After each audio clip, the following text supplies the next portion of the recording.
Hola, ¿qué tal? Buenas tardes. Aquí estamos nuevamente. Primero, una disculpa, se nos hizo un poquito tarde. Hubo un apoyo que tuvimos que brindar ahorita para una asesoría y bueno, pues fue lo que nos retrasó. Vamos a hablar hoy del juicio oral. Quédense porque va a estar muy interesante. Así es, y una vez más, Alfonso Zapata aquí en el programa Pregúntele a la abogada, y también, como dice la abogada, pues sí fueron cosas de fuerza mayor, pero aquí pues empezamos, y no se olviden que aquí está la licenciada escuchando, pendiente para ayudarles en todos sus trámites legales. Abogada. Bien, bueno, la situación que llegó es referente al cobro de un adeudo que tiene una empresa con otra respecto de la provisión o el abastecimiento de servicios. ¿Qué es esta situación? Una empresa le suministra servicios a otra y al momento de pretender realizar el cobro de ese adeudo, la empresa le dice que no le debe nada, que no hay por qué le esté cobrando.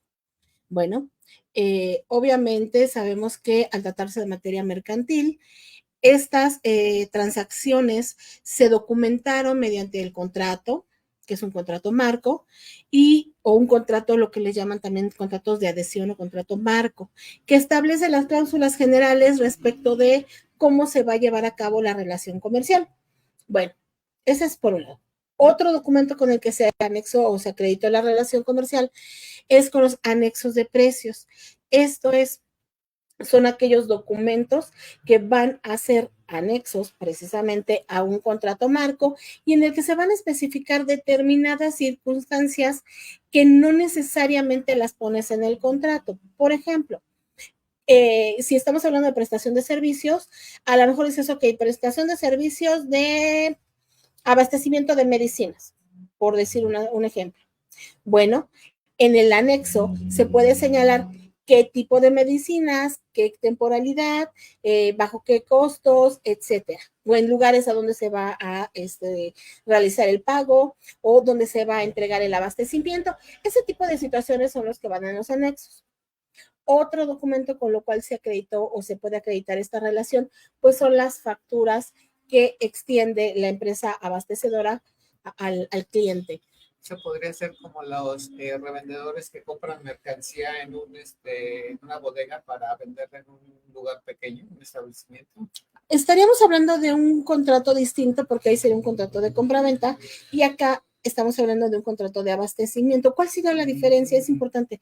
Algo que estás diciendo ahí brinca y sí surge como un poquito como la confusión. ¿Por qué? En el contrato de compraventa, efectivamente, una persona le vende a otra un producto, ¿no? Y generalmente es por única ocasión. Ejemplo, tú vas y compras un auto. Puede ser a una empresa que vende autos o a un particular, no importa. ¿Cuál es la situación o cuál es la diferencia? Tú vas por única ocasión a comprar un auto. Tal vez en un mes puedes ir a comprar un auto y hasta ahí. ¿Cuál es la diferencia con el abastecimiento? Que en el abastecimiento se señala que en determinadas tiempo o por determinado tiempo le va a estar proveyendo de un producto o un servicio. Ejemplo, por decir algo, todos contratamos, generalmente todos, yo creo que ya todos, internet en nuestra casa. Es un contrato de abastecimiento del servicio de telecomunicaciones, internet, banda ancha. ¿Qué sucede con ese contrato? Ese abastecimiento. Te van a estar dando el servicio durante, generalmente son contratos de un año o por un tiempo indeterminado hasta que no se realice una cancelación. Generalmente es un año con posibilidad a que se haya prorrogado y si no se canceló con cierta temporalidad previa, entonces se extiende el contrato por durante más tiempo o de manera indeterminada. Ahora bien, cuando contratas el Internet, si tú lo utilizas en tu casa o no, el servicio siempre va a estar ahí, como la luz. Vamos a pensar que tú te vas de tu casa un mes y regresas, aprietas el botón y hay luz. Es lo mismo el Internet, siempre va a estar. Si tú lo utilizas o no, la empresa abastecedora te lo va a estar dando, ajá, más allá de que tú lo utilices o no. Esa es la diferencia. ¿Te das cuenta cómo es diferente el abastecimiento con el contrato de compra-venta? Aquí es un carro y está. Ahí te lo entrego, tú pagas el precio y se acabó. En el de abastecimiento es este, voy a estar abasteciendo el servicio y tú vas a estar pagando. Va a ser diferente. Si son dos situaciones distintas. Bueno. Entonces, la otra, te decía yo de con qué otro documento se documentó la transacción, pues fue precisamente con las facturas. Sabemos ahora que las facturas cumplen con requisitos fiscales que se encuentran señalados en el Código Fiscal, y entonces artículos 29, 29A, me parece 29 bis, donde dice efectivamente todos y cada uno de los requisitos que deben contemplar las facturas. Entonces, por eso es que resulta, y ya hay jurisprudencia al respecto, que nos dice que también resultan documentos idóneos para acreditar la relación entre las partes, así como la entrega del servicio que amparan o el servicio o producto que amparan. ¿Ok? Entonces vemos que hay todos estos documentos, todas estas situaciones que van a hacer posible que la empresa abastecedora acredite que dio el servicio o que dio el producto a el cliente. Y entonces, si el cliente dice, no, no me lo has entregado, bueno, tendrá también la carga del probar que si no se los dieron, bueno, entonces habrá ahí una situación, el señalar, el acreditar que no se los hayan dado, pero sobre todo la empresa abastecedora tiene los documentos con los cuales va a acreditar que prestó los servicios. Eso ¿sí? Pasa también, por ejemplo, en una ocasión, un servicio que yo no ocupo, que fue de entretenimiento, lo empezaron a cobrar sin dar un motivo. Ese es un abastecimiento, sí, claro. En donde yo revisé y vi desde que hace casi un año han estado comprándolo. Entonces, cuando hice mis aclaraciones, me dijeron, bueno, pues es que aquí usted ya debe más de 12 meses y se le está cargando. Y les dije, bueno, yo no lo usé, yo cancelé desde el año pasado. Ahí el tema sería ese, fíjate, ahí lo importante. Bueno, en este caso tú. Sí. Bueno, ¿qué sucede? Si tienes la cancelación, pues justo ahí el tema, decir, ok, yo dejé de pagar, sí, pero válidamente dejé de pagar. Exacto. ¿Cómo es válidamente? Cancelé. Teniendo la cancelación.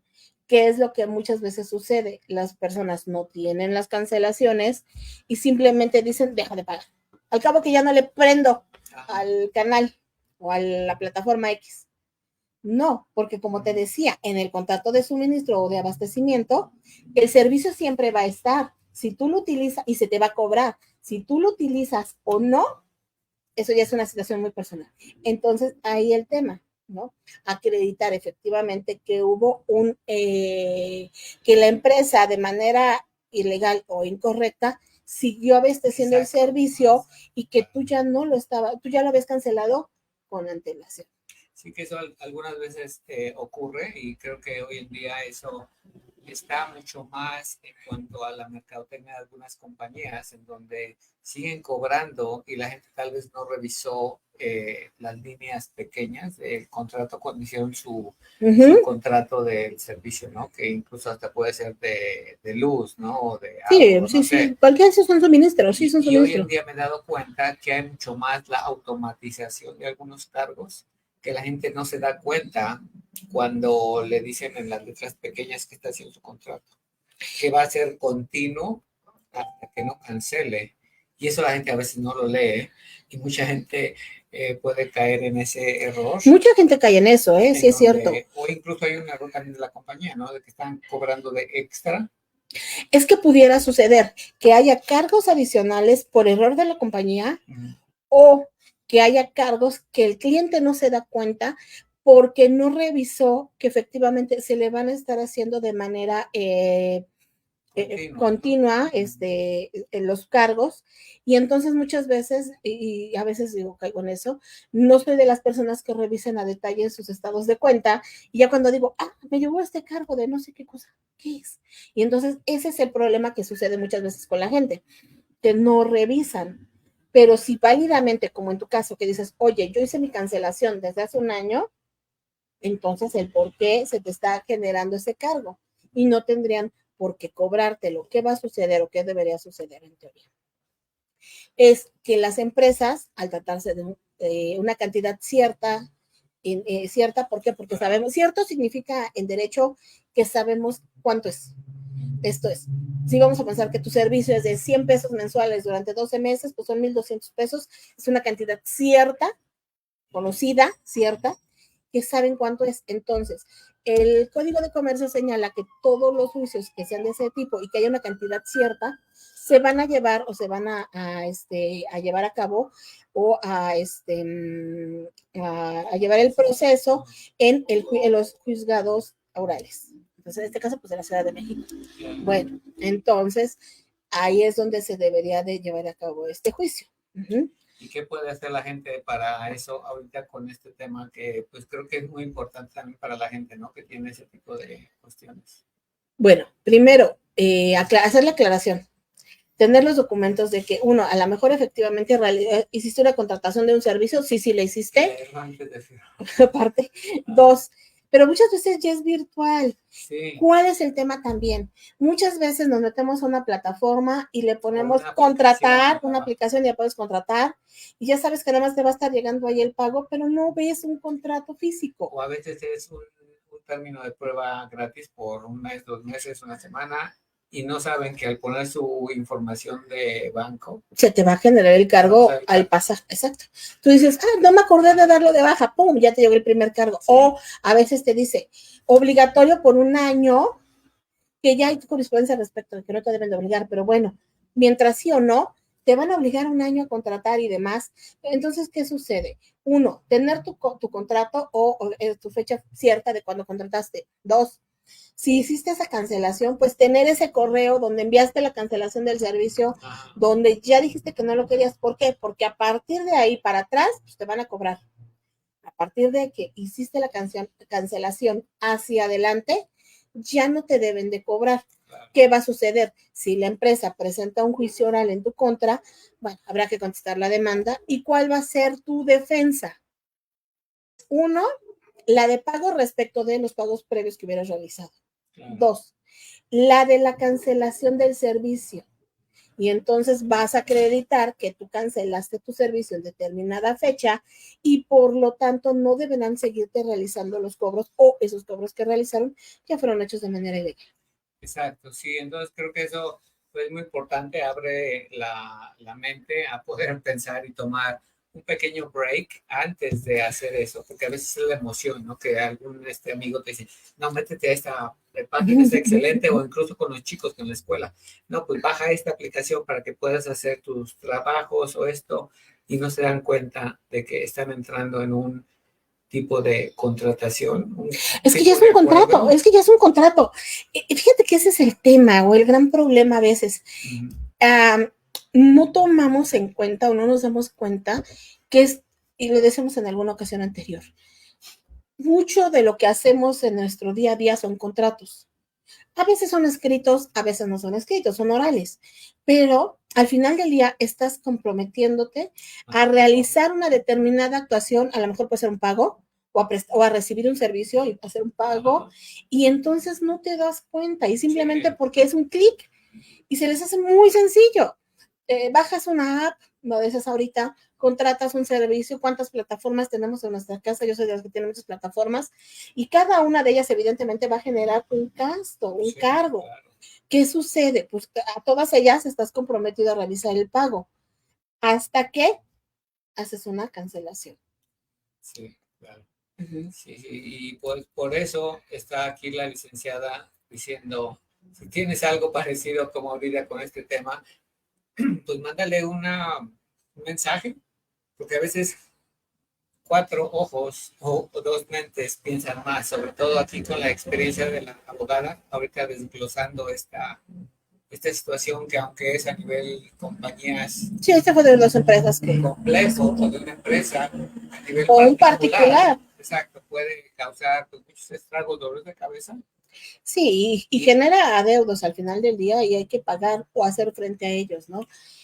En este caso que te decía, ¿no? Por ejemplo, la empresa dice, sí realizamos el contrato, pero y fíjate, realmente no señala el por qué no pagó. Fíjate cómo son las cosas, ¿no? Él no señala por qué no pagó, simplemente dice, sí, realizamos el contrato, pues sí generó las facturas, pero yo no debo nada. Entonces, bueno, pero si tampoco está señalando el por qué no pagó, o de dónde, la empresa sí está señalando de dónde viene la prestación de los servicios, los contratos, los anexos, por eso te decía, está documentado toda la relación comercial o de suministro y aparte la deuda. Por el otro lado, la otra empresa nada más está negando y pretendiendo, bueno, negando entre comillas, porque te digo, sí acepta que tienen la relación comercial, que se le dieron servicios, etcétera. Entonces es como absurdo decir, sí, sí te contraté, sí, sí me diste los servicios, pero no te debo. Bueno, una contradicción. Es una contradicción. Evidentemente es algo que las empresas, o la empresa en este caso, tendrá que acreditar, ¿no? Decir, bueno, ok, si me debes por esto, por esto, por esto, tales fueron los servicios, tal fue toda la situación. Y así es como se tendrá que llevar a cabo ese juicio, ¿no? Sí, no, es algo así como lo escribió la abogada, pues muy serio. Pienso que a veces, como platicamos, hacemos las cosas sin pensar necesariamente. Entonces, sin tomar un tiempo, ¿no? En decir, realmente esto me va a beneficiar. En el caso de una compañía, pues, no sé, tal vez el departamento de compras o de arreglos con servicios o prestaciones pudiera tener mejor cuidado, ¿no? Bueno, lo que ocurre que, por ejemplo, si las empresas contratan, evidentemente, pues una empresa es una persona, una ficción jurídica o una persona moral, ¿no? ¿Qué sucede? Pues no se mueve por sí misma, se mueve a través de sus representantes. Entonces, ¿qué es lo que pasa? Los representantes son los que toman las decisiones respecto de los servicios, bienes y demás que va a requerir la empresa. Por lo tanto, comprometen a la empresa, a la persona moral, al pago y al cumplimiento de sus obligaciones. Y por lo tanto, pues deberán de cumplirlas. Te digo, ahí es la situación, ¿no? Entonces, el juicio oral lo que nos permite es precisamente llevar a cabo este tipo de procedimientos de manera más rápida. Evidentemente hay principios que rigen en materia de juicio oral que son diferentes a lo que antes conocíamos o llamábamos como un juicio ordinario, que siguen llevándose a cabo, pero de manera diferente y para otro tipo de juicios. Ya ahorita la mayoría, y de hecho la tendencia es que ya todo se va a ir a la oralidad, por la rapidez, por la cercanía que se tiene con el juez al momento de llevar a cabo el juicio, en las audiencias, ya sea preliminar y de juicio, que tiene que estar ahí el juez. Todo eso es lo que ha hecho que ahora los juicios orales tengan un mayor auge y sea mucho más fácil, aparte que permiten la negociación. Digo, la negociación siempre está permitida, pero antes era como menos, creo yo, menos llevada a cabo, ¿no? Como que cada parte, los abogados estábamos muy en la de yo demando y el otro a mí que me demanden. Y entonces en el pleito, exacto, sí. Y ahora con el juicio oral, que justo tiene dentro de la audiencia preliminar una etapa en la que precisamente se llama conciliación. Y el juez va a procurar que las partes concilien. O sea, ya desde ahí vemos que existe esta apertura mayor para que dentro de una propia audiencia, y no haya atrás en los oscurito, sino frente a un juez y en una audiencia, las partes concilien y a lo mejor dicen, bueno, ¿cuánto te debo? Si te debo, no te debo, pero a ver cuánto es lo menos. Y entonces las partes empiezan a realizar esta negociación para llevar a un acuerdo y que a lo mejor en esa audiencia preliminar se termine el asunto de manera más rápida, más fácil y de manera más veloz el asunto. Exacto, y pienso que también con menos agresividad o con menos tensión a nivel emocional, ¿no? Pudiera ser. Pudiera ser.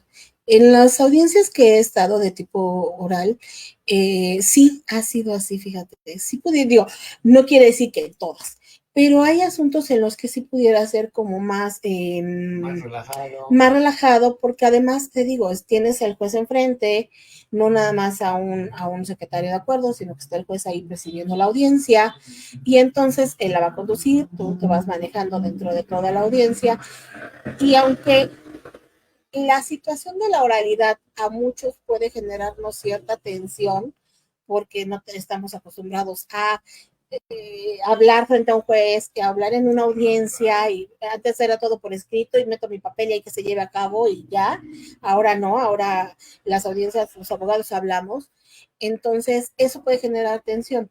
Pero por otro lado, si consideras que un asunto bien estudiado y bien analizado puede a lo mejor terminarse antes o de manera cordial por medio de la firma de un convenio, pues qué mejor.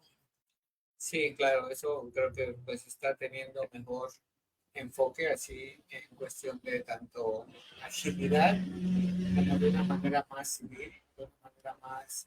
Sí, más civilizada, más... Digo, no quiere decir que la oralidad sea la panacea y toda la... ¿cómo decirlo? Toda la...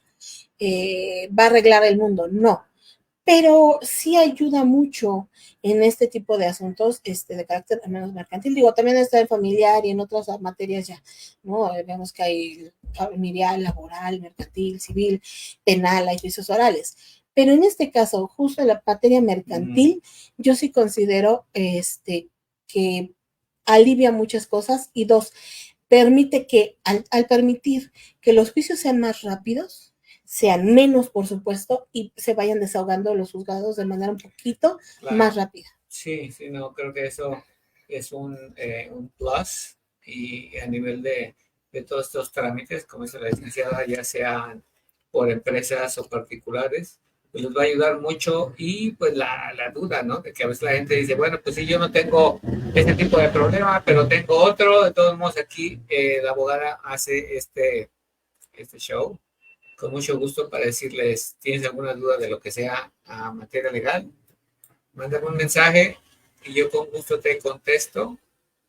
Bueno, ella va a contestar, pues, y les va a poder dar un poco de luz en el camino de cualquier tipo de proceso, el cómo prepararse, y a los jóvenes que también son egresados o algunos pasantes. Nuevamente les hacemos la invitación, recordándoles que ya tenemos fecha, ¿verdad? Ya tenemos fecha, que será para el viernes 30 de agosto.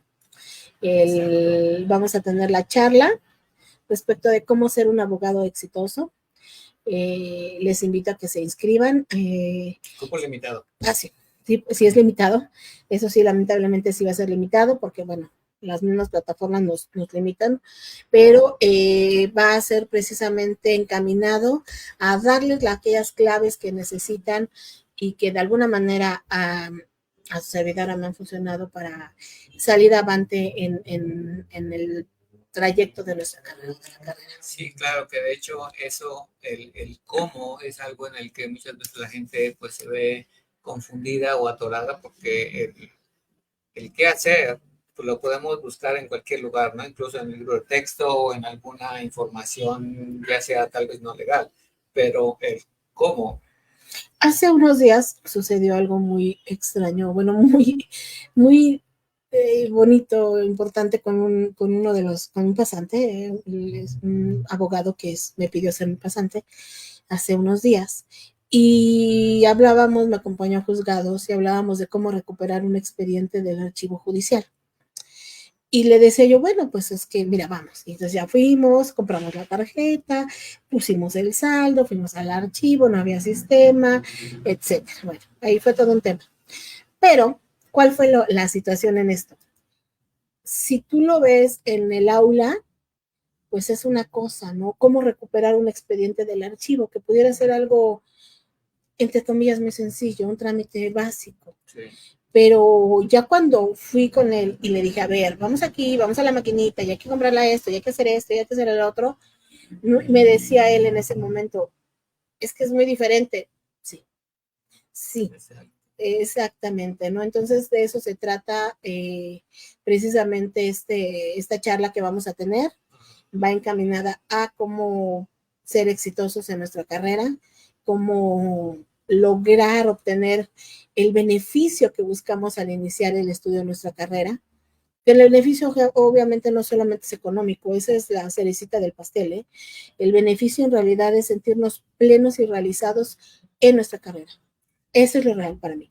Y la economía, pues, es la cerecita, ¿no? Del pastel. Ese es lo que va a enterrar todo este gusto por nuestra carrera. Sí, no, creo que eso es algo increíble y sobre todo ese plus que le da la abogada en esa parte especial, el compartir esos, como le llaman, esos secretos o esas técnicas, porque ella ha desarrollado un sistema muy fuera de lo común, porque se ha enfocado mucho, pues tanto en la cuestión de cómo pensar, el cómo enfocarse en lo que está haciendo, pero de una manera más integral, de una manera más integral, porque también eso tiene mucho que ver con la salud de las personas.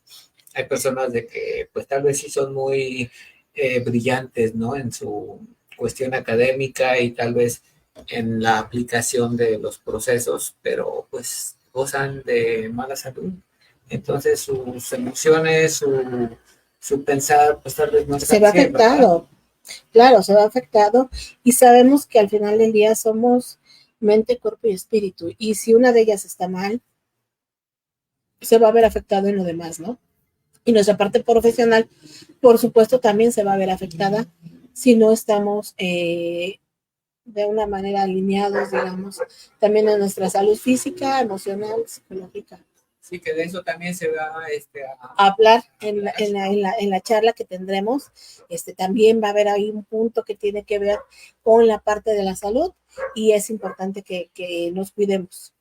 Claro que sí, entonces pues no se olviden a los chicos, los pasantes o los egresados que quieran pues saber el atrás de cámaras, de lo que pasa con un profesional de las leyes como la licenciada, pues ella va a hablar de eso que nos enseña en las aulas, en los centros de estudio, sino que el cómo hacerlo para tener éxito y que ese éxito pues sea transformado pues en mucha satisfacción y en todo lo demás, ¿no? Así es. Así es, entonces no olviden registrarse, ahí está el QR, manden por ahí su nombre, su número y nos vamos a ver el día 30 de agosto. Muy bien, bueno, pues gracias otra vez por estar aquí, gracias a la licenciada que con mucho gusto hace este programa y yo aquí de co-host. Y no se olviden, próximo lunes aquí vamos a estar a las 6 de la tarde y cualquier cosa, pues sigan la abogada en YouTube, aquí en Facebook y pásenla súper bien. Bonita tarde.